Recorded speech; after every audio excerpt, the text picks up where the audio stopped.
Muy bien. Entonces vamos a ya empezar acá la clase de hoy con el ingeniero Santiago Vallejo. Él nos estará compartiendo información y brindando clase del ejemplo de cálculo de diseño sísmico y de una edificación.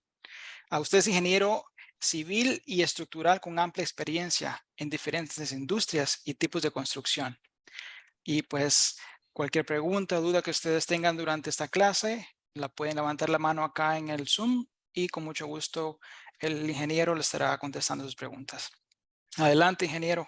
Santiago, Vale, René, puede muchas iniciar. gracias. Es suyo el tiempo. Gracias. Igual, como decía René, si hay preguntas, no duden en interrumpir. No sé si tienen los micrófonos abiertos o levantar la mano o hacer una pregunta. Podemos hacer esto, pienso, un poco más interactivo si tienen preguntas. Entonces, el día de hoy, el día anterior, vimos como las bases generales de un diseño sísmico.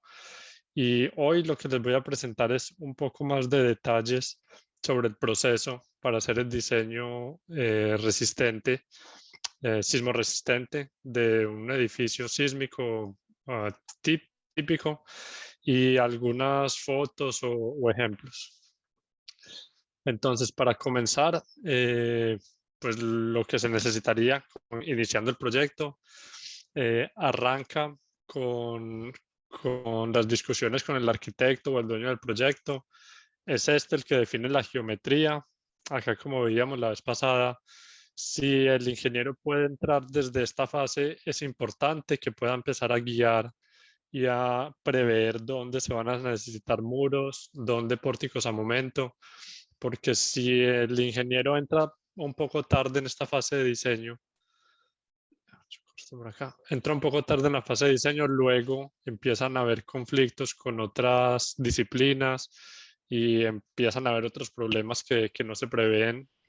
Si el ingeniero estructural puede estar desde el comienzo del proyecto en la fase de factibilidad, empezando a definir el sistema de manera simple y clara, cómo va a estar en la estructura. Otro aspecto muy importante es el uso del edificio. Esto es, por ejemplo, las categorías, como lo llaman en los códigos de diseño, si es un edificio residencial, si es un edificio de clase 4 o edificios importantes como hospitales, centros de policía, pueden ser colegios, lugares militares, estaciones de bombero, lugares que deben permanecer funcionales durante un sismo. Según el tipo de uso que vaya a tener el edificio, va a cambiar como el approach o el diseño y un poco la cantidad de esfuerzo que va a ser necesaria en cuanto al detallado y a distintos aspectos de diseño. La localización también es importante saber lo antes posible en qué lugar está ubicado el proyecto. Esto quiero decir en qué país, en qué departamento, en qué ciudad, para poder ir buscando en los mapas las aceleraciones. Si se tiene el lugar exacto, se puede saber desde el comienzo la aceleración de diseño que ya ha sido estudiada desde hace varios años con sismógrafos y por ecuaciones y métodos probabilísticos ya se han determinado mapas en muchos países donde se puede saber la aceleración de diseño sísmico de un lugar en específico. Para algunos lugares, por ejemplo, ciudades muy densas o algunas ciudades capitales tienen una microzonificación. Lo que hacen es que han hecho un estudio más detallado y según la dirección del proyecto se puede saber aún más precisamente la aceleración que va a tener la estructura construida en ese sitio. Además de la localización, es importante saber en qué tipo de suelo va a estar el edificio. Normalmente para una fase de prediseño o al comienzo, los estudios de suelo no se conocen o no se han realizado y lo que sería en las normas americanas, como en la SCE, que los tipos de suelo está categorizado A, B, C, D, E y F, siendo F el suelo más, eh, menos rígido, siendo A una roca, la roca de base. D es el tipo de suelo que uno suele tomar cuando aún no se tienen los estudios de suelo. Se pueden acordar de esto por la letra D como default y normalmente es un buen, ¿cómo se dice? Un buen approach conservador. Y por último, saber que esto es un proceso iterativo. Normalmente para un diseño sísmico va a tomar varias iteraciones y intercambios con el arquitecto e ir haciendo modificaciones.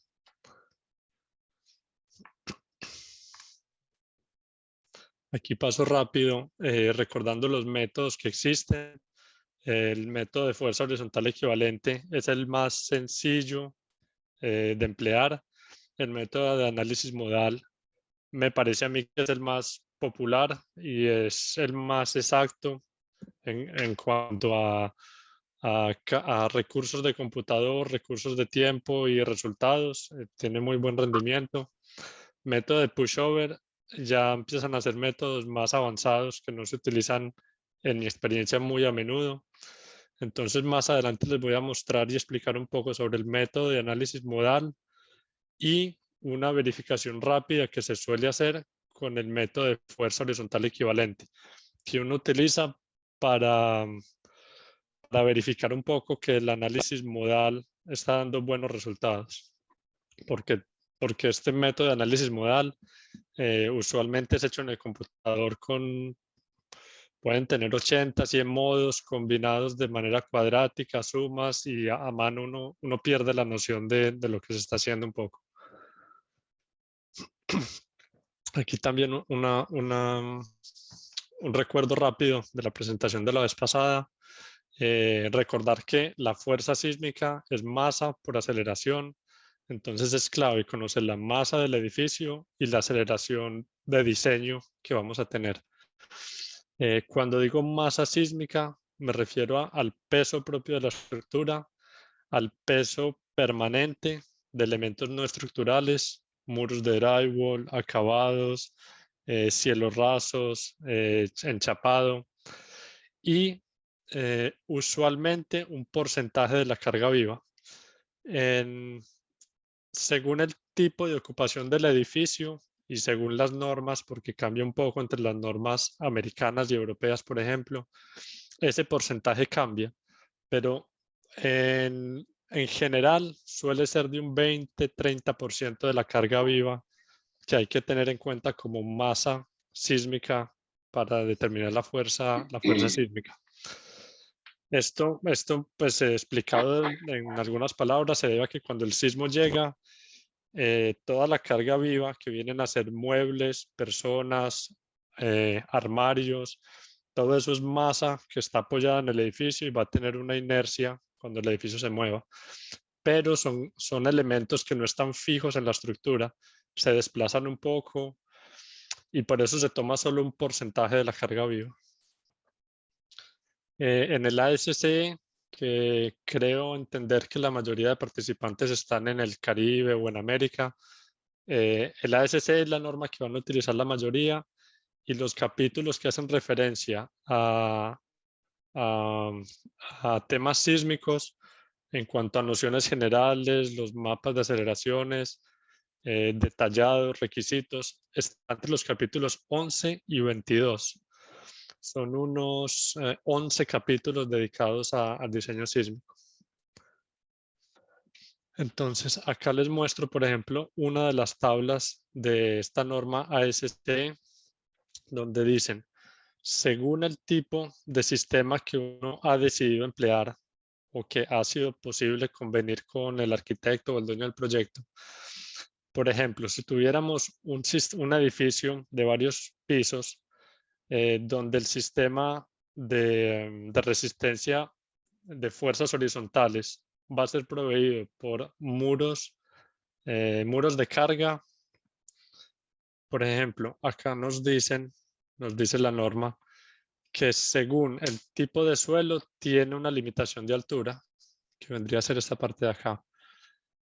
Bueno, esta tabla que tomé la tomé de una norma que está en sistema imperial, pero podemos ver que cuando el suelo es bueno, que viene a ser el B, C o el suelo A, que aquí no aparece en la tabla, suele tener no limit, pueden hacerlo sin problema, pero cuando el suelo empieza a ser de menor calidad, digo, cuando el suelo empieza a ser más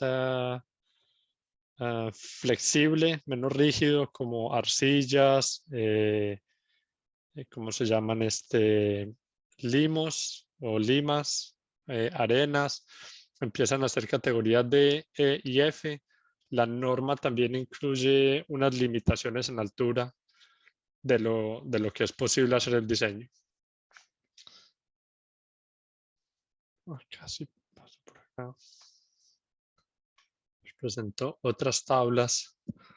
Acá en el capítulo 12 les contaba la vez pasada que cuando el edificio ideal para un análisis estructural simple y donde se puedan calcular con confianza las reacciones y los esfuerzos sísmicos, sería un edificio rectangular, cuadrado o, bueno, rectangular, continuo de base hasta el techo.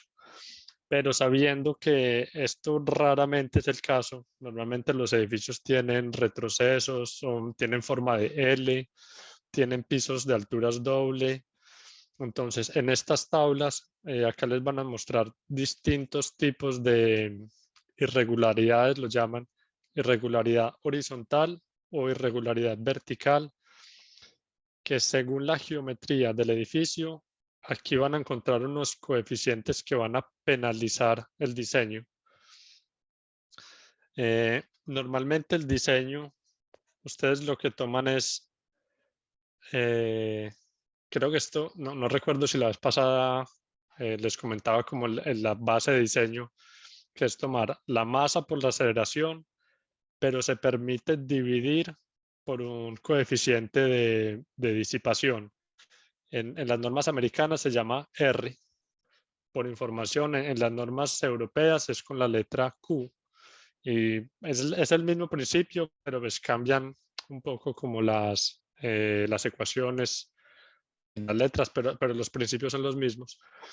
Entonces, la idea es que ustedes toman la masa por la aceleración y se admite que el edificio va a tener fisuras, que el edificio va a tener aceros que se van a elongar, el concreto se va a fisurar y va a haber fricción entre los agregados. Si es un edificio de acero, todas las vigas y columnas van a tener un poco de plastificación en los nodos. Entonces, debido a toda esa disipación de energía, porque aquí ya esto también se puede ver como un tema de energías, como el edificio es capaz de disipar la energía que le impone el desplazamiento o la energía que le impone el sismo, está permitido en los códigos hacer un diseño de masa por aceleración dividido una disipación del edificio. Ese factor de disipación es el que se llama R, que creo que lo vamos a ver aquí enseguida. ¿Qué positivo lo tengo? Bueno, ahorita más adelante lo vemos. El que se llama R, pero ese R va, estaba aquí antes, perdón, aquí, el R también lo ven en esta tabla. Dicen, según el sistema que uno elija, le permiten utilizar R distintos. Por ejemplo, si uno tiene un edificio que está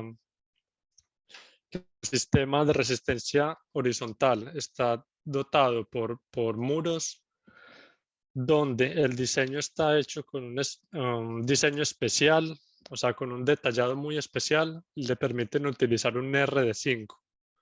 Vamos a dividir por 5 la aceleración del lugar. Si uno hace un diseño ordinario, lo permiten reducirlo por 4.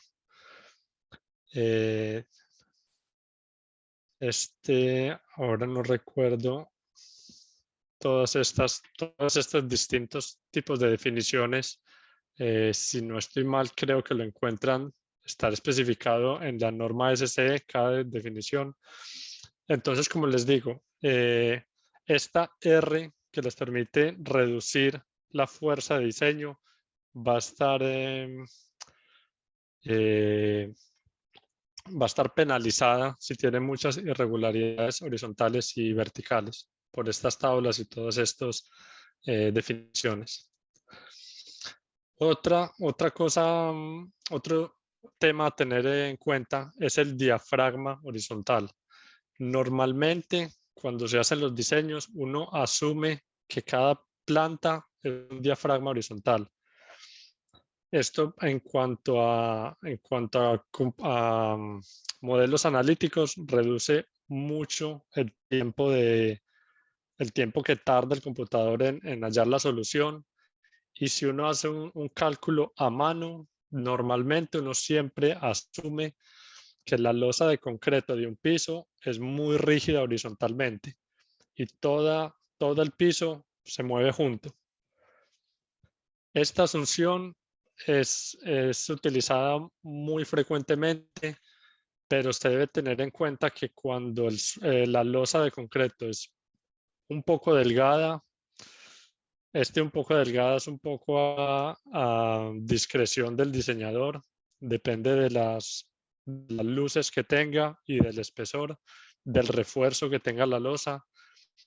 Si es una losa de steel deck con concreto, normalmente suele ser también delgada, puede ser de 10 o 15 centímetros. Cuando la losa es muy delgada, aquí la norma americana también da unas explicaciones y unas indicaciones para poder saber si uno la puede considerar como rígida o flexible. El problema de considerarla rígida o flexible se los muestro acá en este pequeño captura de pantalla. La imagen de la izquierda es cuando tenemos una losa rígida. No se analizan los esfuerzos, no tiene elementos finitos, solamente es una losa infinitamente rígida. Y si se aplica una fuerza horizontal, la misma fuerza, la fuerza que llega a nivel de la losa se reparte en partes iguales en los tres muros de carga. Pero si la losa fuera flexible, el muro del centro va a haber el doble de fuerza que los muros laterales. Entonces, con este ejemplo simple, les muestro que si uno tiene una losa flexible y la considera rígida por error y hace el diseño de esta manera, el muro central va a quedar subdimensionado y puede fallar. Estas son para las aceleraciones sísmicas. Este es un mapa típico, así aparecen en muchos códigos en el mundo, en la SCE. Este es el mapa de Estados Unidos, donde aparece el mapa y luego tienen otras páginas donde aparece más detallado las distintas zonas del país.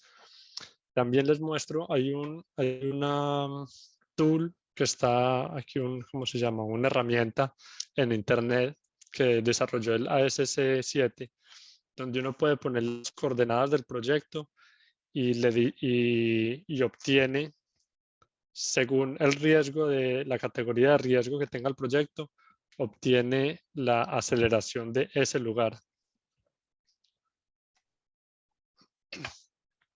Entonces acá, pasando también a otra página, a las tablas de la norma SCE. Aquí esto es la fuerza de este SS y S1. No sé si pueden ver mi mouse en la ecuación 11.4-1 y 11.4-2. Este SS y el S1 son las aceleraciones de la región y van multiplicados por unos factores que dependen del suelo, que son el FB y el FA, que está en otra tabla que, aquí está, FA y FB. estos factores, como les digo, dependen del sitio, bueno, disculpen, hago una pequeña corrección, porque creo que antiguamente y en Colombia y acá en Francia, normalmente se toma es el tipo de suelo, hay una categoría por el tipo de suelo. En Estados Unidos lo que hicieron es que se miran el tipo de suelo y la importancia de la estructura. Y eso lo vuelven una clase de sitio.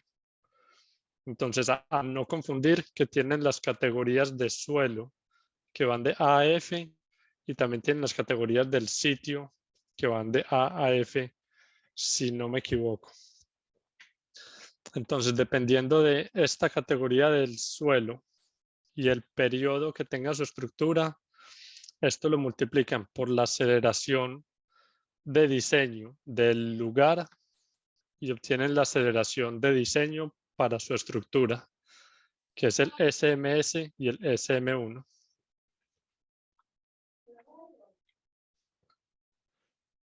Y aquí, si pasamos a la ecuación 11.4.3 y 11.4.4, vemos que este SMS y SM1 va multiplicado por 2/3 y esta es la aceleración de diseño, S para short y 1 para 1 segundo.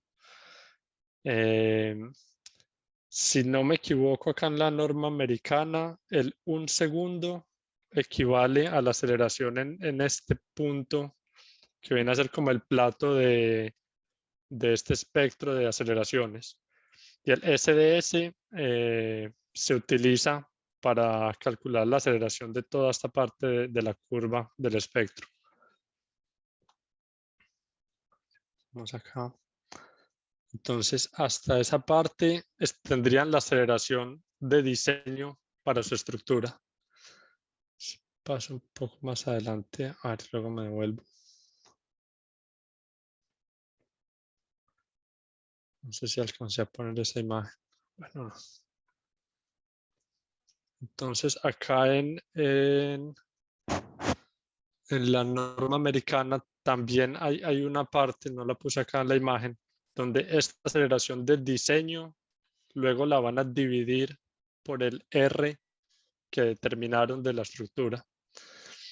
Y ya con la aceleración de diseño dividida por R multiplicada por la masa de la estructura, por la masa sísmica de la estructura, esa va a ser su fuerza que pueden como tener en mente para tener un orden de idea de las reacciones que van a tener en las fundaciones y a lo largo de la estructura. Aquí les muestro un ejemplo. Por ejemplo, acá en la imagen izquierda, lo que les decía, este problema de considerar los diafragmas rígidos o flexibles, que se va a deformar de distintas maneras, va a tener reacciones distintas en las fundaciones de los muros. Y normalmente, como les decía, los suelos no se miran hasta más tarde en el diseño. Se asumen totalmente rígidos, no hay elementos finitos, pero se debe tener cuidado desde que se empieza a hacer el diseño, que al final del diseño, cuando se está ya llegando a hacer los detalles finales, uno pueda prever que hay lugares que van a tener concentración de esfuerzos, porque si esto no se prevé, puede que lleguen hasta el final de diseño y luego cuando tengan que calcular el diafragma y refuerzos y aceros de refuerzo extra para concentraciones, puede que tengan unas concentraciones de esfuerzo muy grandes y no lo puedan justificar el refuerzo. Y en ese punto tendrían que devolverse y cambiar la geometría o cambiar el diseño para repartir los esfuerzos de manera un poco distinta. Entonces, esto es un poco también lo que les digo, que es un proceso iterativo que suele suceder, que uno empieza el diseño y cuando está llegando al final se da cuenta que hay muchos esfuerzos concentrados en un lugar, en un elemento que no pueden proveer suficientes estribos o refuerzos y la solución a veces suele ser devolverse y poner más muros y volver a hacer el diseño. En cuanto a desplazamientos horizontales, normalmente cuando se lanza el diseño la primera vez, se miran los desplazamientos entre pisos y los desplazamientos horizontales totales del edificio. Si estos son muy grandes, usualmente basta con aumentar la sección del elemento o agregar muros o aumentar la rigidez de los pórticos a momento, agregar riostras si es posible, y esto suele ser suficiente para rigidizar la estructura y controlar derivas y deformaciones. No es recomendado, por ejemplo, en columnas de acero, intentar buscar esta rigidez haciendo unas columnas, unas bases de columna más rígidas, porque luego cuando tengan que calcular, ¿cómo se llama? Cuando tengan que calcular los rigidizadores y los anclajes de la columna, van a tener esfuerzos muy grandes y va a ser difícil encontrar una sección que satisfaga esas fuerzas tan grandes que van a tener en la base de las columnas. Normalmente para este chequeo es relativamente simple. Basta con mirar la altura entre los distintos pisos, la altura total del edificio, mirar los desplazamientos del modelo y si no están cumpliendo, usualmente es aumentar las secciones y se soluciona fácilmente. Cuando tienen un proyecto, por ejemplo, aquí esta imagen que vemos, las dos imágenes de la izquierda, es un proyecto donde el edificio, si recuerdo bien, tenía creo que 90 o 100 metros de largo. Cuando es una estructura en concreto tan larga, para no tener que hacer un análisis un análisis térmico de dilataciones y contracciones, lo que se hace es que se parte la estructura con juntas de dilatación. Aquí en Francia hay algunas normas simples según la región. Esta estructura la partieron máximo 50 metros, tiene la parte central, y creo que 40 metros la parte de la izquierda. Estas dos estructuras se deben analizar de manera separada. En un análisis, en un modelo analítico en el computador, no se pueden modelar dos estructuras al mismo tiempo. Porque más adelante les voy a explicar un poco cuando hacen el análisis modal, por ejemplo, que es el más común. Lo que hace el computador es que él combina todos los modos de vibración que encuentra de una estructura. Pero si tenemos dos estructuras, él va a combinar los modos de las dos estructuras al mismo tiempo y no es fácil explicarlo. No me es fácil explicarlo simplemente, pero no se puede modelar más de una estructura, de una unidad estructural, cuando se tienen esfuerzos sísmicos al mismo tiempo en un análisis de computador. Entonces lo que se hace es que el proyecto se parte en unidades, cada unidad se analiza en un modelo de computador y se miran los desplazamientos. Por ejemplo, donde tenemos la junta de dilatación del edificio, vamos a mirar los desplazamientos a la derecha y a la izquierda de las dos unidades del edificio. Y acá hay unas normas, creo que en la norma americana debe ser una regla muy similar. Creo que es la raíz cuadrada, la suma de las raíces cuadradas. La suma de las raíces cuadradas de los desplazamientos a la izquierda y a la derecha de la junta no pueden pasar, no pueden ser mayor que la distancia de la junta de dilatación. Normalmente esta junta se deja 2 centímetros, 5 centímetros, depende de qué tan alto sea el edificio, de los movimientos sísmicos. Normalmente se dejan de 2 a 10 centímetros, digamos. Y constructivamente es más fácil dejar pocos centímetros para que los dos edificios estén juntos y pues no haya un hueco entre los dos edificios. pero se debe mirar, se debe tener cuidado que los dos edificios no se van a chocar y a crear impactos entre ellos. Esto es lo que les decía de las combinaciones de carga. En los proyectos se debe analizar el sismo en la dirección X, en la dirección Y, y el programa va a utilizar, si hacen un análisis modal, lo que hace el programa es que mira el primer modo natural o la frecuencia natural que tiene la estructura para deformarse. Quiere decir que es la manera como la estructura se deforma más fácilmente, que requiere menos energía para deformarse. Luego va a mirar el segundo modo, la segunda de formación. Tiene que ser una figura distinta que requiera que requiera un poquito más de energía para producir esa figura deformada. Y de esta manera el computador analiza todas las maneras posibles que el edificio tiende a vibrar o tiende a tener sus frecuencias naturales y las combina todas para encontrar la frecuencia natural del edificio. Esto se pueden combinar todos estos modos, lo que ven aquí, modo 1, modo 2, modo 3. Existen dos métodos muy populares, que es el SRSS, que es la suma, creo que es la suma de la raíz cuadrada de las sumas, la suma de la raíz cuadrada de las sumas, si no me equivoco. No, la suma de la raíz cuadrada de las sumas al cuadrado, square. Este método es más sencillo, es un poco más, igual es tedioso hacerlo a mano, pero se podría un poco más fácil hacer a mano esta suma. Pero el problema es que cuando tienen modos muy cercanos, me refiero, si el modo 1, por ejemplo, sucede con 1 segundo de frecuencia, quiere decir que la estructura tarda 1 segundo en hacer esto.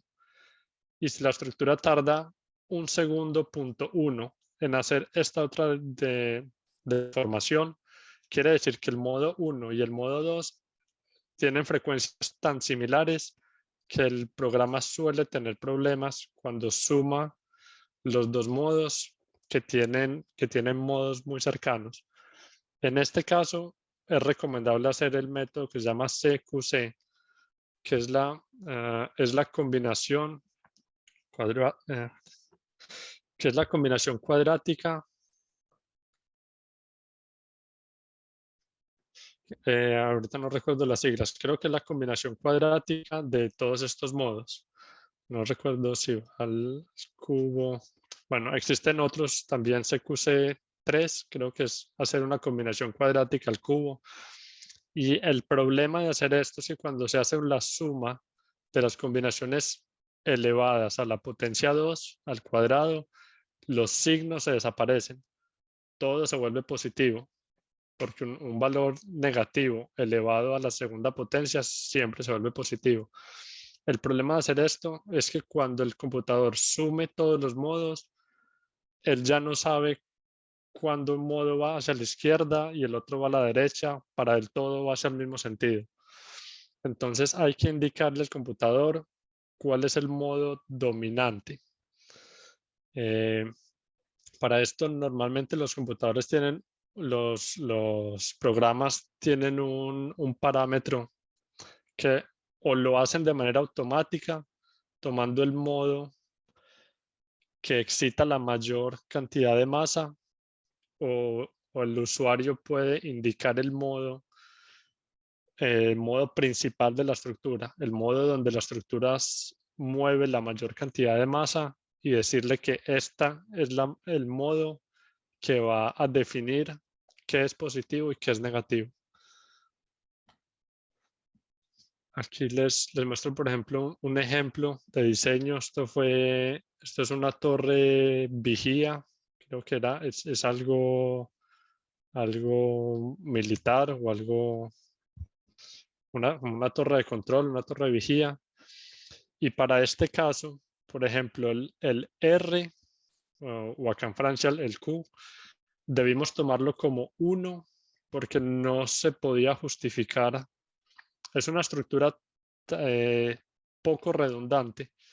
La torre está apoyada en, digamos, en 4 muros que no son muy redundantes. Donde alguno de esos muros falle, eh, todo lo que está arriba de la torre, que es algo, ¿cuál es la palabra? De uso vital para la sociedad, que debe estar en pie si llega a suceder un sismo, no era permitido hacer eso. Entonces, esta R de la que les hablaba también se puede negociar con el cliente, puesto que es su estructura, es el cliente el que está pagando para hacer este diseño. Si él quiere que su estructura esté sobrediseñada, él tiene todo el derecho a decir utilicen un R más pequeño o a elegir el R que él quiere utilizar para estar seguro de que la estructura así quede sobrediseñada, que no le va a pasar nada durante un sismo. Quería decirles algo de esta.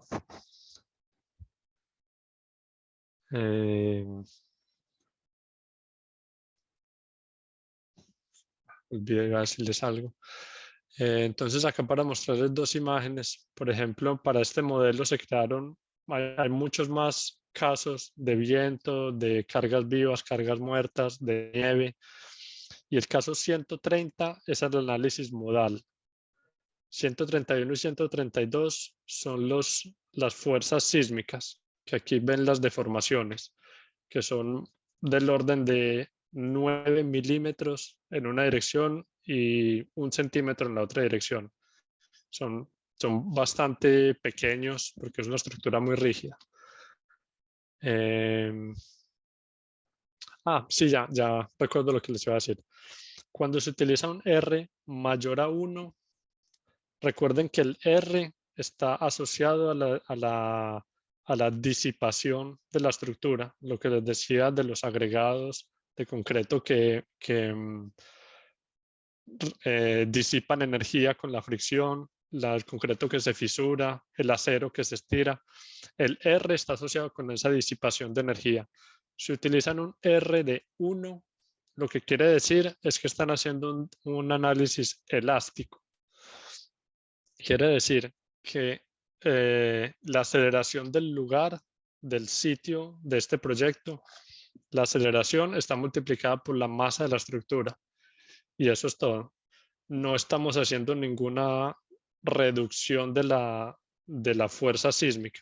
No hay plastificación de la estructura, no hay disipación de energía cuando la estructura se dañe un poquito, se fisure. Esto es lo que se dice un análisis elástico, cuando tienen un R de 1. Entonces acá retomando las combinaciones, se crea el análisis modal, se deben crear el sismo en dirección X, dirección Y, y luego en el programa que utilizamos, que es Road de Autodesk, se crean 4 casos de combinación. Como les decía la clase pasada, existen varios tipos, varias metodologías para hacer estas combinaciones. La más común es la combinación de Newmark con la regla 100-30-30. Quiere decir, vamos a mirar el sismo en la dirección X y al mismo tiempo le ponemos 30% del sismo en Y. Luego miramos el sismo en X con 30% del sismo en menos Y.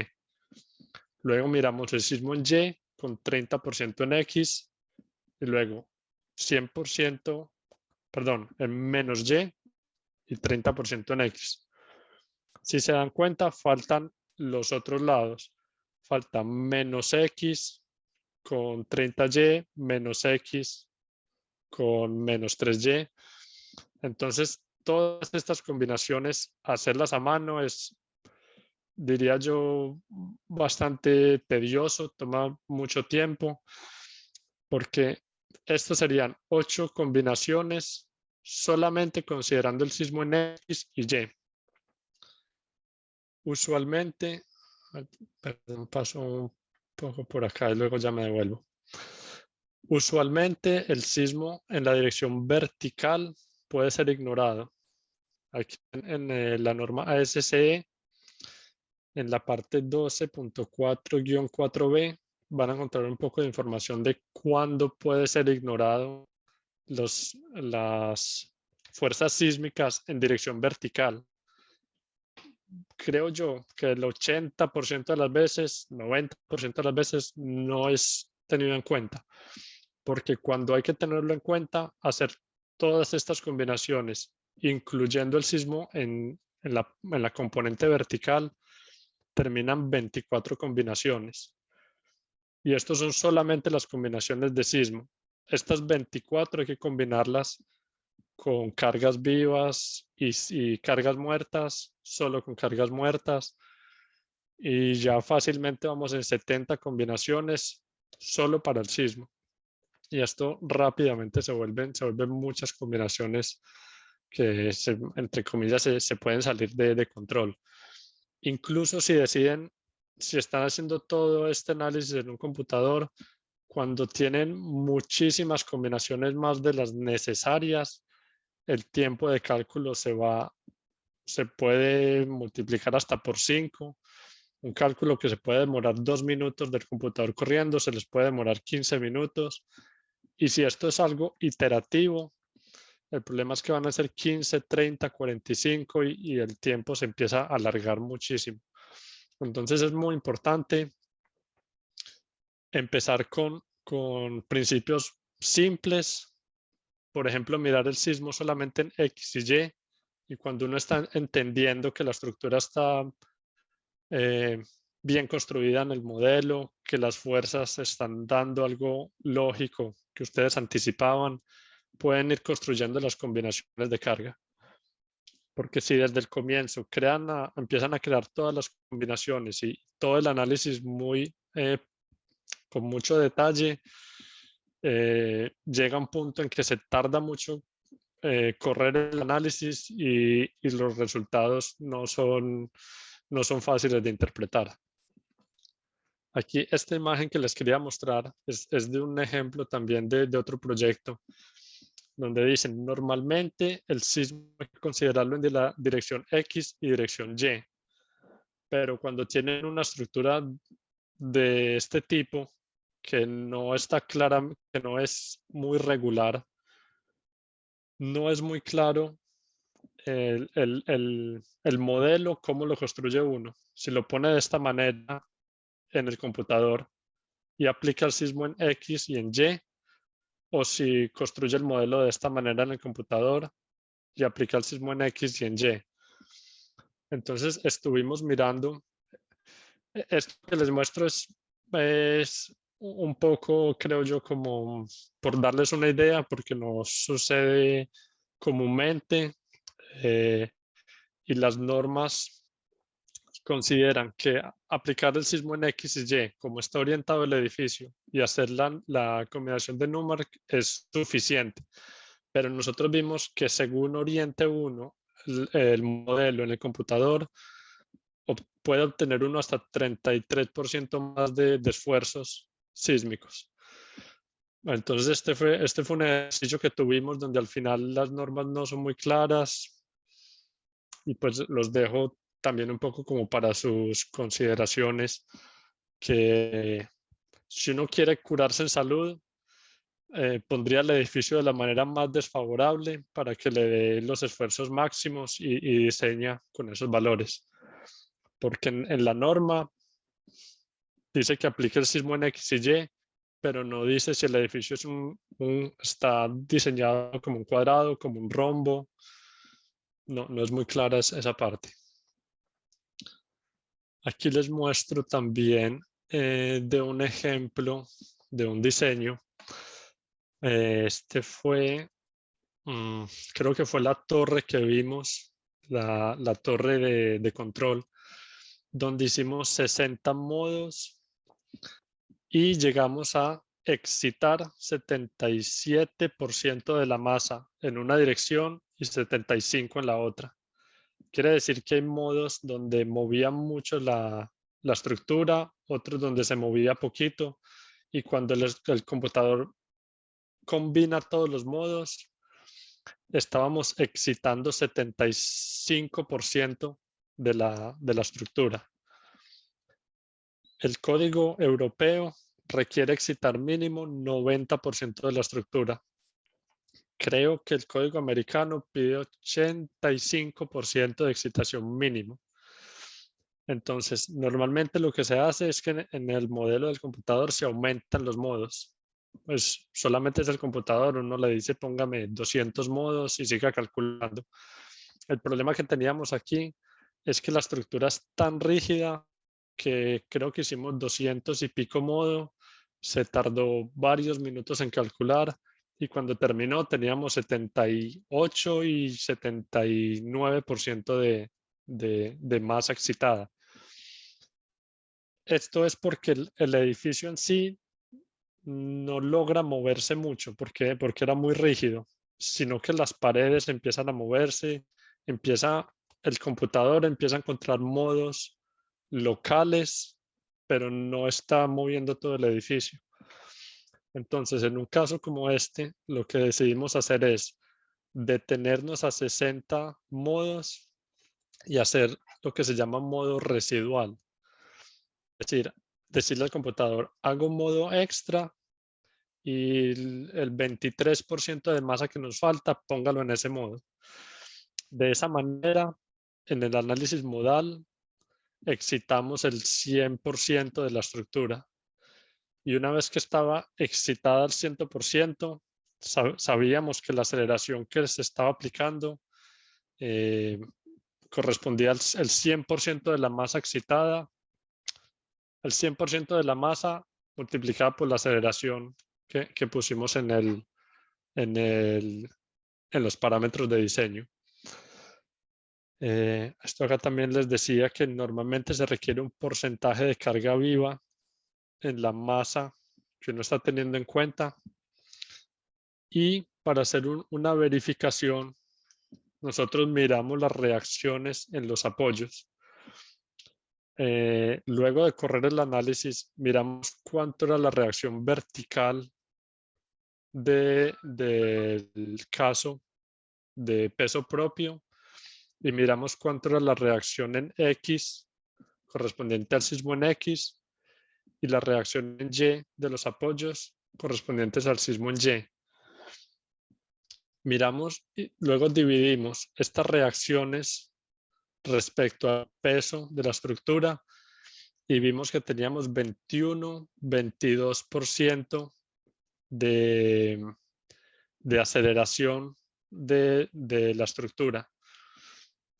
Quiere decir que si hubiéramos tomado el peso total de la estructura y lo hubiéramos multiplicado por 21, por 0.21 o por 0.22, íbamos a encontrar toda la reacción en la base del edificio, que fue lo que encontramos con ese análisis modal. Por ejemplo, aquí en kilonewton o en toneladas, para este proyecto de esta torre de control teníamos, estos son 420 toneladas de fuerza horizontal en la base del edificio. Y para verificar esto, normalmente nosotros tenemos un Excel que es bastante sencillo, simple, donde ponemos la masa de cada piso y obtenemos la masa total del edificio. Y según estas ecuaciones del eurocódigo, que son prácticamente las mismas que de la norma americana, según el periodo fundamental de la estructura, que ese no es muy fácil de encontrar a mano, aquí subimos por esta gráfica, subimos y vamos a la izquierda y encontramos la aceleración que corresponde al 22% que obtuvimos aquí con el computador. Entonces, esto para decirles que este análisis modal es difícil de uno poderlo verificar qué es lo que hace el computador. porque está haciendo una suma cuadrada de un montón de modos y aplicando una aceleración de distintas maneras. Y lo que hacemos es que miramos la reacción en los apoyos del sismo en X y Y, que aquí lo podemos ver 40-20. Aquí nos aparece reacción del sismo X, reacción en X 40-14 kilonewton, y el sismo en dirección Y, reacción en Y 40-79 kilonewton.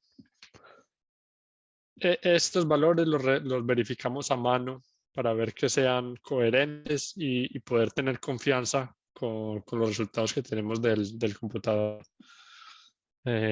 Acá les mostraba las combinaciones que hay que crear. Luego el computador, nosotros solo creamos 4 porque el computador luego invierte bueno, el computador no, el programa que tenemos para diseño, que es Robot de Autodesk, invierte los signos de estas cuatro combinaciones que creamos. Y de esa manera aplicamos el sismo en 8 direcciones diferentes. Aquí les muestro algunos detalles sismo resistentes de elementos en concreto armado. Por ejemplo, es típico tener estribos cerrados. No, perdón, empiezo por acá. Cuando están haciendo un análisis, un diseño de elementos en concreto sismo resistentes, deben aplicar todas las normas para diseñar una viga. Y además de eso, deben aplicar todas las restricciones y todo el detallado de los elementos sismo resistentes. Por ejemplo, todos los estribos deben ser cerrados. No se permite tener estribos en U o que estén en U con 2 orejitas acá arriba, no está permitido. La separación de los estribos máximo lo pueden separar la distancia D. D es la altura del elemento menos el recubrimiento de abajo, si recuerdo bien, en la norma americana. Entonces, si tienen un elemento donde no tienen mucho esfuerzo cortante y ustedes podrían normalmente separar los estribos 20 centímetros, 25 centímetros, si el elemento es pequeño, tienen que separarlo máximo. D es casi H, máximo la altura del elemento. No pueden separar los estribos más. Y cuando están cerca de los apoyos, esta regla también cambia. Creo que es D medios. Estos estribos hay que ponerlos muy, muy juntos en los apoyos para poder que en el momento de un sismo, en los apoyos es donde hay mayor concentración de cortante y de momento, para que esos puntos que tienen mucha concentración de esfuerzos se deformen y se agrieten y se fisuren, pero que no se rompan. Entonces es muy importante, por ejemplo, detallado estos estribos. Cuando doblan los estribos, esa distancia luego del doblez también debe respetar una distancia mínima. El acero en distintos países hay distintos grados distintos. Creo que en América el grado mínimo es 60 para diseños sismoresistentes. Hay una cantidad también mínima de barras que tienen que poner arriba y abajo. Puede que en un diseño clásico solamente necesiten barras abajo, en el centro de la luz, y arriba en los extremos del elemento. Pero en los diseños sismoresistentes hay que tener una cuantía, un área, una cantidad mínima de barras longitudinales arriba y abajo para conectarse bien a las columnas. Dos problemas también que están detallados también en la norma, pero pueden estar un poco perdidos entre tanta información que hay, es tener columnas débiles y vigas fuertes. Esto es algo que se debe evitar a toda costa. Cuando tienen una columna, por ejemplo, una columna muy pequeña de 20 por 20 y llega una viga muy fuerte de mucha altura a una columna muy chiquita, el momento de un sismo, la viga va a ser tan fuerte que es capaz de resistir esas fuerzas sísmicas. Pero esta conexión aquí, debajo del nodo de la conexión, la columna se va a partir. Y si se parte la columna, la viga ya no tiene columna que la sostenga y se cae también la viga. Entonces hay unas ecuaciones y unas fórmulas y requisitos a respetar. Normalmente la columna debe ser más rígida y tener más resistencia a momento que las vigas. Si se parte una viga, en el peor de los casos, se puede tener un colapso parcial, pero si se parte una columna, los daños pueden ser mayores. Otro problema es tener en un mismo nivel columnas de distinta altura, que lo llaman short column y long column. Por ejemplo, acá como ven en esta foto, cuando pegaron el descanso de la escalera a las columnas, lo que están haciendo es que cuando el sismo llegue, ese descanso va a pasarle una fuerza horizontal a las columnas a media altura. Y también cuando el edificio se intente desplazar, esas columnas son más chiquitas y más rígidas. Esas columnas chiquitas se van a partir primero. Y en el diseño, si no se tiene cuidado en el computador, las fuerzas están repartidas entre las columnas largas y las pequeñas. El problema es que las pequeñas, como les digo, se parten primero y una vez partidas ya no resisten nada, y las largas ahora deben resistir toda la carga, la que resistían normalmente, más la carga de las pequeñitas que se partieron. Y en ese momento también se pueden partir las largas y puede colapsar la estructura si no se tiene cuidado a este detalle. Aquí ya terminando, voy a pasar a elementos no estructurales, que es un tema que normalmente, de mi experiencia, no lo vi en la universidad, no se ve mucho en los diseños estructurales, y en mi experiencia fue siempre un problema porque no era claro quién lo diseñaba. El ingeniero estructural se preocupa por hacer la estructura, y el ingeniero hidráulico o eléctrico, pues él no sabe de estructuras y él instala sus armarios eléctricos y sus tuberías como puede, porque no tiene esta formación.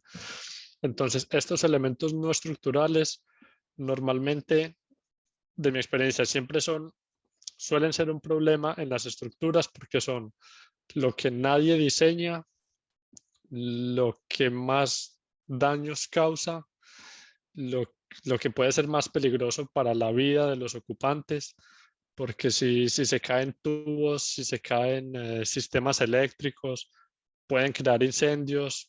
Unos tubos industriales o en un edificio residencial grande, un tubo de esos encima de una persona también la puede lesionar o matar. Entonces las columnas y las vigas se diseñan, se fisuran, no pasa nada, pero todos estos elementos no estructurales suelen ser costosos de reparar después de un sismo, o incluso pueden tener repercusiones mayores. Entonces, todos estos elementos, si el edificio fue diseñado utilizando un R para reducir las fuerzas sísmicas, todos estos elementos se les quita la R para que se diseñen de manera elástica, se diseñen con un poquito más de sismo. Y sobre todo los anclajes. Los anclajes, siempre se hace una suposición cuando se diseñan estos elementos, y es que el anclaje va a estar fijo y el elemento en sí, por ejemplo, si se imaginan 4 tuberías que pasan entre el cielo raso, suelen poner algunas barras o unos studs y una viga entre las 2 barras para tener las 4 tuberías que pasan en el cielo raso. Normalmente se admite que este columpio se va a mover un poco y va a disipar un poco de energía. Todo esto es suponiendo que los anclajes están en su sitio. Si uno de los anclajes falla, también es como la analogía de las columnas y los edificios. Si el anclaje falla, el resto del sistema es muy probable que falle. Entonces, todos los anclajes normalmente tienen un coeficiente de sobreresistencia. Si me vuelvo aquí muy rápido, la norma americana. Aquí ven este overstrength factor. Hay un capítulo en el ASCE que está dedicado a los elementos no estructurales. Para lo que es estructural, hay un factor de sobrediseño, como les digo, para los anclajes de elementos no estructurales y para el diseño de ciertos elementos. Por ejemplo, para un edificio hecho en estructura metálica, todos los pernos y soldaduras hay que aplicar este factor de sobreresistencia, que viene a opacar un poco el factor de reducción, porque es importante que los pernos y las soldaduras no fallen para que el resto del elemento pueda disipar energía. Por ejemplo, aquí en Europa lo que hacen es que este coeficiente de sobreresistencia no existe. Lo que hacen es que los elementos importantes como pernos, soldaduras y anclajes les quitan el R y están diseñados con el sismo puro, por así decirlo. En Estados Unidos me parece un poco más complicado porque aplican el R y después aplican un coeficiente de sobreresistencia para quitar un poquito de R. Entonces les muestro, por ejemplo, estos son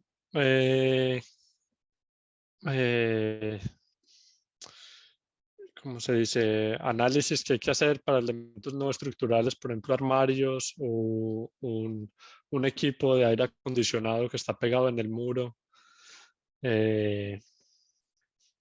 Por ejemplo, esto creo que son unas fotos en un hospital y este equipo, que no sé lo que hace, pero pues vemos que está conectado con unas tuberías y era parte de uno de los sistemas del hospital. Si en el sismo esta estructura se mueve abajo, habrá que ver si la tubería que está aquí arriba, que podemos ver arriba en la imagen, si no se dobla mucho, que no se vaya a romper la tubería que está arriba, porque todo este equipo se movió por no haber estado anclado abajo la estructura. Por ejemplo, si está en un hospital, en una cama o camilla y un armario de estos cae encima, son elementos no estructurales, pero alguien, idealmente el ingeniero estructural o alguien, debe anclar estos elementos y determinar la fuerza que tienen para poder diseñar el anclaje necesario para, para estabilizar estos elementos. Todo esto son fotos de un colegio. Este, por ejemplo, es una mala disposición. Tenían la buena intención, pero mala disposición de agregar un elemento para que estabilizara el cielo raso, porque no sé si puedo hacer zoom aquí en PowerPoint. Este elemento aquí chiquito, si ven mi mouse arriba a la izquierda, este elemento va a tener que coger toda la fuerza que baja por esta pata diagonal y estabiliza todo el cielo raso. Si esto no fue diseñado para hacer eso, que no creo que sea el caso, esto no sirve para nada. Entonces hay mejores disposiciones, mejores maneras de hacer este arriostramiento de estos sistemas. Por ejemplo, acá, digamos que bastaría con poner unas barras entre las estanterías para que no colapsen entre ellas o no colapsen hacia atrás. Cuando se tienen suelos técnicos, también es otro elemento no estructural que usualmente pasa por alto. Aquí, como ven, esto no está anclado. y estas barras, no sé si ellas por sí solas sean capaces de tener el suelo, si son capaces de funcionar como una columna a momento. Aquí sí pueden ver arriba a la derecha estos sistemas, estos, ¿cómo se llama? Como estas patas en triángulo, no recuerdo ahora el nombre en español, deben estar diseñadas para aguantar el peso de los cables que se van a mover verticalmente y horizontalmente. Estos equipos grandes deben estar también bien anclados. Y ya hemos llegado al fin de la presentación. No sé si tienen alguna pregunta hasta ahí.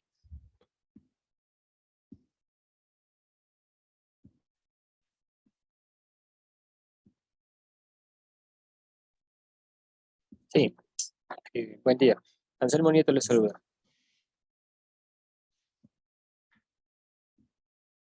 Perdón, no entendí bien. Sí, ¿cómo le va? Anselmo Nieto le saluda. Sí, hola Anselmo, ¿cómo estás? Sí, yo precisamente había hecho una pregunta eh, en torno a lo que son las escaleras para Sí, uno poder, las columnas de la estructura no se pueden utilizar para estabilizar la escalera. En este caso sería recomendable utilizar una nueva estructura o unas nuevas columnas para estabilizar la escalera, ¿no? sí, sería una de las soluciones. Sí, porque tengo entendido de que según la norma, lo último que se puede caer en un edificio son las escaleras, porque obviamente que esas son es la fuente de salida Exacto. para los ocupantes del edificio en este caso. Sí, y Es otra pregunta correcto. más, Ujú, y otra pregunta o un comentario. Bueno, yo veo que ustedes utilizan el robot estructural para hacer lo que es cálculo estructural. ujú, Ya. así es. Bueno, prácticamente yo acá en el Ecuador, bueno, sí se utiliza también el robot, pero bueno, depende de la institución o depende de la persona. En este caso yo utilizo CIPE. ¿Qué tan recomendable es CIPE como para cálculo estructural? Y, y bueno, para modelado utilizamos el Revit, que es una muy buena herramienta con la que se puede modelar un edificio.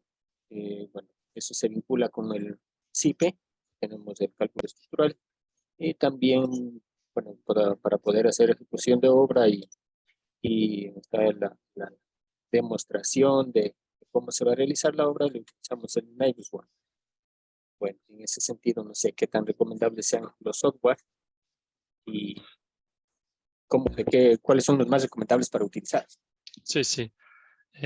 Por ejemplo, este programa de robot, yo es el que utilizo más frecuentemente y en algunos proyectos donde he participado en Estados Unidos, el problema es que el problema desde mi punto de vista es que el robot está hecho para un mercado más europeo. Por ejemplo, hay funciones, cuando uno crea todas las combinaciones automáticas y cuando uno hace el análisis de los elementos, hay ciertos parámetros y ciertas funciones que no existen en el programa. Yo no puedo poner los parámetros porque no hay ninguna ventana para poner el parámetro que necesito. Entonces, de mi experiencia en América, yo sé que ETABS es muy bueno para edificios. SAP es muy bueno de manera en general. Por ejemplo, ETABS, no sé, creo que ETABS no es muy apropiado si se necesita diseñar, no sé yo, un estadio, un puente, un tanque. Entonces, SAP, para mí en América, SAP viene a ser como la solución general. ETABS viene a ser la solución para diseñar edificios. Y en cuanto a CIPE, no lo he utilizado mucho personalmente, pero me parece que es un buen software, lo poco que lo conozco. No veo ningún inconveniente. Lo único que recuerdo es un comentario una vez que en mi universidad presentaron CIPE, como hace 7, 10 años más o menos, y recuerdo el comentario de un profesor porque los vendedores de CIPE decían que ellos permitían tener en cuenta eh, los muros en mampostería que también recibieran cargas y no recuerdo muy bien el comentario, que disiparan energía. Y el comentario de un profesor en ese tiempo fue que le parecía mal, porque normalmente, aunque eso es cierto, los muros de mampostería que se encuentran dentro de los pórticos de concreto trabajan, pero no es fácil calcularlos. Y en la experiencia de mi profesor y lo que se hacía en esa época es que no se tienen en cuenta, pero uno sabe que están ahí para aportar un poco más de factor de seguridad, un poco de resistencia. Entonces es pues como el único comentario que recuerdo, que los de CIPE estaban pues muy orgullosos de decir que podían proponer muros de mampostería en el diseño de un pórtico de concreto, y mi profesor de estructuras que decía que no le parecía eso bueno, prefería no considerar el muro digamos que sobrediseñar un poco la estructura o diseñarla como se hace normalmente, y saber que los muros de mampostería están ahí aportando un poco más de resistencia que no se calcula.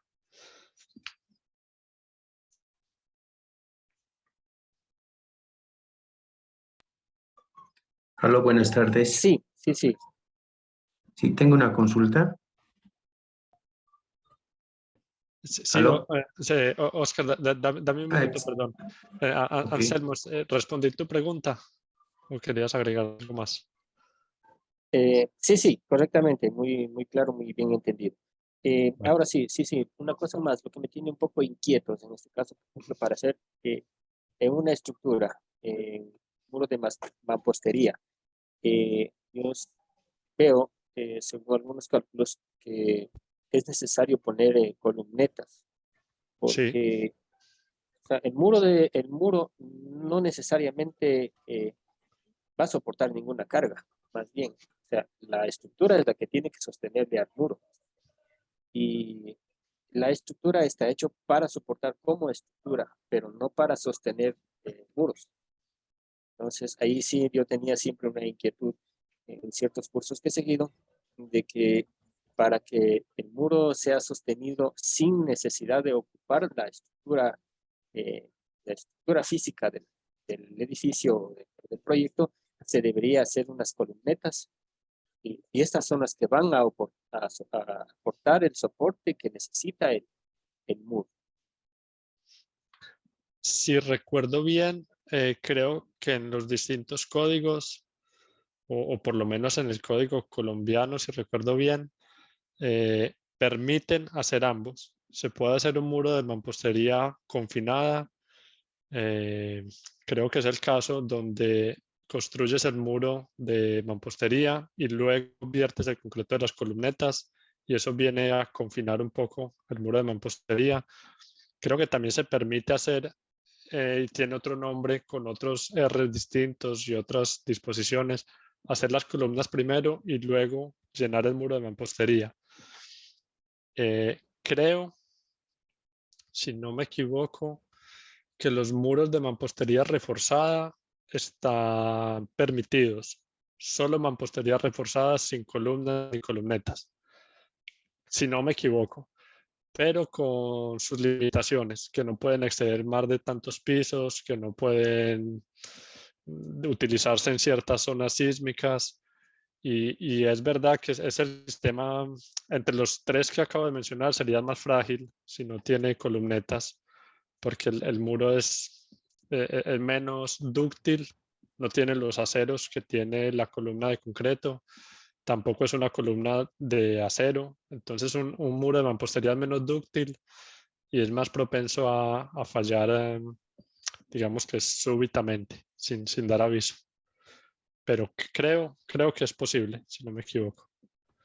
Lo que no es posible es hacer muros de mampostería no reforzada, cuando no tiene las barras cada 20 o 30 centímetros, solo en mampostería. Ese muro sí no se considera para nada como muro sísmico.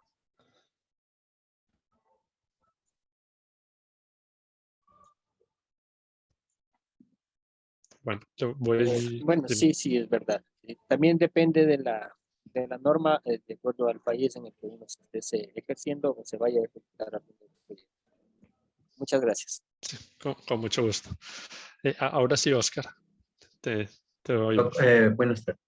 Buenas La consulta es la siguiente. Han indicado que cuando una estructura es demasiado grande, recurren a juntas de dilatación y que se las debe analizar independientemente con un software. Entonces, la consulta es si se analizan independientemente con un software y prácticamente están unas al lado de otras, debe analizarse específicamente la frecuencia natural de la estructura para verificar que no se perjudiquen, ¿no es cierto? ¿O qué opina? Sí, entonces, de mi experiencia, no conozco software para diseñar solo las juntas. Lo que nosotros hacemos es, en la estructura tenemos el bloque A y el bloque B. El bloque B lo diseñamos como si fuera un edificio, como si fuera una unidad sola. Hacemos el modelo y miramos cuánto se está desplazando. Normalmente, el desplazamiento mayor va a estar en la parte de arriba de la estructura y este es el desplazamiento que vamos a utilizar para dimensionar toda la junta de dilatación. Entonces lo que hacemos es hacer un análisis clásico, por así decirlo, de un bloque y mirar cuánto se deforma arriba en la estructura. Por poner un ejemplo, podemos encontrar 2 centímetros. Que esta estructura en sus modos naturales con el sismo va a tener un desplazamiento de 2 centímetros arriba en el nivel del techo. Luego miramos la estructura que está al lado, que puede ser más corta, más larga, más esbelta. Hacemos el mismo análisis y, por ejemplo, encontramos que el desplazamiento arriba es de 3 centímetros. Entonces sabemos que esta necesita 2 centímetros para moverse y esta necesita 3. Aquí en los códigos europeos, la regla que existe es raíz cuadrada de 2 más 3, si no me equivoco. Y eso va a dar 2.2 centímetros.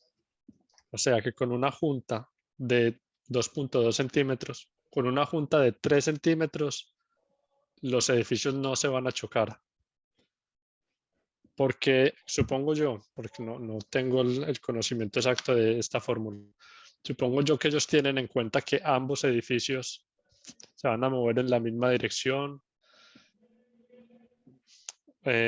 Inicialmente, cuando yo vi este problema la primera vez, hubiera pensado que la junta debe ser de 5 centímetros, porque este se mueve 3 y este se mueve 2, y los quiero separar 5 para que no se choquen.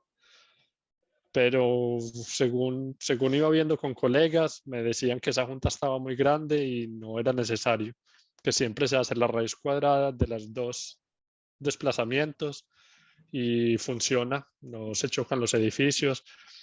Incluso si se llegan a chocar, puede ser que ya se estén desacelerando para irse en el otro lugar, en el otro sentido.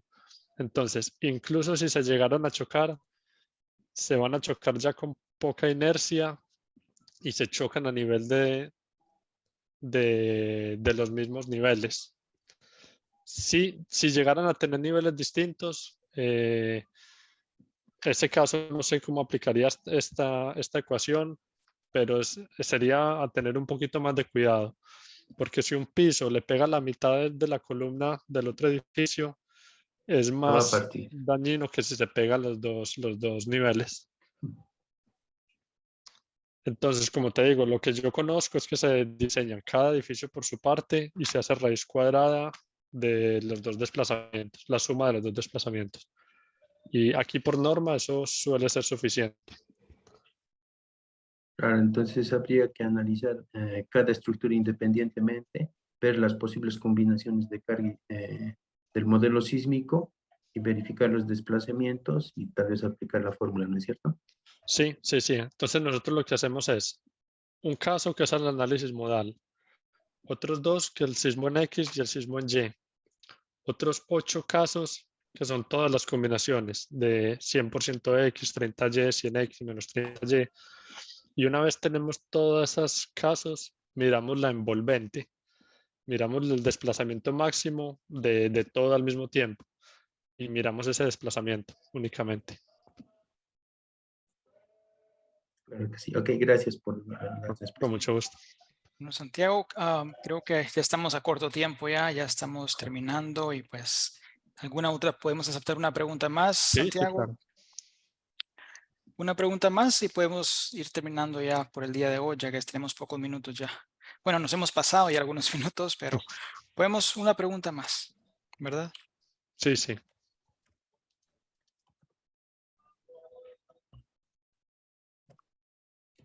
Si no hay preguntas, pues creo que podemos ir terminándolo, despidiéndonos por el día de hoy. Y pues Santiago, probablemente estés con nosotros en una nueva clase, ¿cierto? Sí, sí, pues tengo que mirar eso porque ahora estoy un poquito ocupado, pero miraré eso, no sé, contigo, con Clara. Perfecto. pero- Muy bien. Perfecto. Santiago, pues un gusto tenerte acá.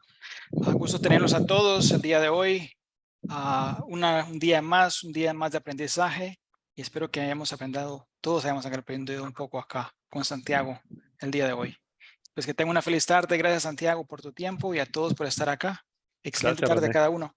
Igualmente, muchas Muy gracias a buenas todos. tardes. Gracias, feliz tarde. Gracias, buenas Gracias. tardes. Muy Muy buenas tardes. Mucho buena gusto. presentación. Tengan buena Mucho tarde. Gusto, ingeniero Santiago. Vemos. Muy buenas noches. Gracias, buenas noches. Aunque Buenas noches. Buenas noches a todos. Buenas noches. muy buenas noches. Profe, Sí, Claudio. vale, como es mi primera clase, la verdad, y no he estado muy, como quien dice, al corriente, pero lo que he intentado hacer es participar, porque la verdad me llegó ayer el correo para solicitar el acceso al curso. Ujú. Entonces, la verdad, estoy un poco muy atrasado y necesitaba un poco más de información porque lo he escrito también en el chat allá en el chat, porque en el correo aparece que también ¿cómo se dice? Las clases, después de las clases se verían a ver un PDF que se Bueno, enviaría, Claudio, pero disculpa, Claudio, por interrumpirle. Sí, esto ya lo vería con su tutor. Las clases quedan pregrabadas y se estarían enviando cada uno. Y de ahí usted puede tomar los conocimientos y empezar su ensayo, pero esto sí ya sería directamente con su tutor, Claudio. ¿Ok? ok, Exactamente. ok. Bueno, gracias por participar también, Claudio, y pues esperamos verle nuevamente en una nueva clase y feliz tarde a todos. Hasta luego.